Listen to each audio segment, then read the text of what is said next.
שלום, שמי אילונה ואני מנהלת את מרכז משפחות יחד של ידיד נפש. המרכז נותן מענה לבני משפחה של מתמודדי נפש לאורך כל השנה ובמיוחד עכשיו. הלוואי והייתי יכולה לשים יד על הכתף של כל אחד מכם ולהבטיח שיהיה בסדר. עם זאת, לצערי ייתכן ואתם מתמודדים כבר עכשיו או שתתמודדו בהמשך עם המצב הייחודי בבתיכם, עם שאלות, תהיות, מתח בתקשורת בין בני המשפחה וההתמודדות בירוקרטית עבור עצמכם וגם בני משפחותיכם. מתוך המחשבות הראשוניות של איך נתמודד, איך נסתדר, תחושות של דכדוך, דאגה והתארגנויות כל פעם מחדש סביב ההנחיות, אנחנו מאמינות שניתן לפתח את שרירי הנפש שלנו ובכך לצמוח מהמשבר העולמי, חברתי ואישי שאנחנו עוברים. יש טיפים בשפע על ההתמודדות עם מצב הקורונה. לחלקכם יש גם את התמיכות של צוותי סל השיקום עבור בני המשפחה עם ההתמודדות הנפשית.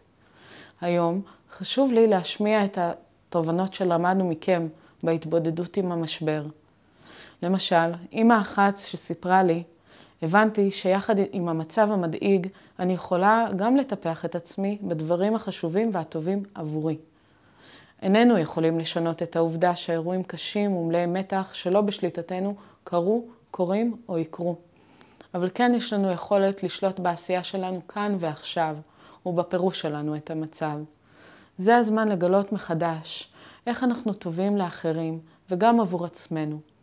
איך אנחנו עושים זמן לעצמנו ומה אנחנו אוהבים לעשות בזמן הזה.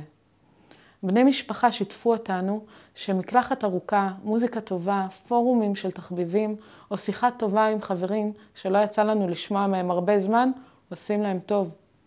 חשוב שנוכל להבהיר לאחרים מה אנחנו צריכים בזמן שלנו, מעצמנו וגם מהם. יכולה להיות לכם ממש כאן ועכשיו, בחירה היכן להשקיע את הכוחות שלכם. דוגמה נוספת היא של אבא שאמר בקבוצת תמיכה, זה מרגיש כל כך טוב לרוקן קיטבג של רגשות. זה רק אנושי להרגיש את מה שאתם מרגישים עכשיו. שתפו את בני משפחותיכם, ואם תרצו גם אותנו, כששמח, כשעצוב או כשמבלבל לכם. שיתוף נותן מקום למה שאתם רוצים ומה אתם מרגישים, וגם עושה סדר במחשבות. אל תשכחו שבמשברים נפשיים של בני המשפחות למדנו שלוקח זמן לשתף, לספר ולהתמך. בזמנים אלו זו ההתמודדות של כולנו. דוגמה נוספת היא של בת זוג שסיפרה לנו שאני מבינה היום שאני יותר חזקה ממה שחשבתי. אתם עברתם ועוברים כבר התמודדויות משפחתיות לא פשוטות. נסו להביט לטווח הרחוק ולהבין שכרגע מדובר בנסיבות זמניות והוא בר חלוף. בעת משבר התמקדו שבעתיים בדברים הטובים שכן קורים בהווה. זה יחזק את העמידות וההתמודדות שלכם ברגעים הקשים. אנחנו עוד לא יודעים מתי בדיוק יגיע האור בקצה המנהרה.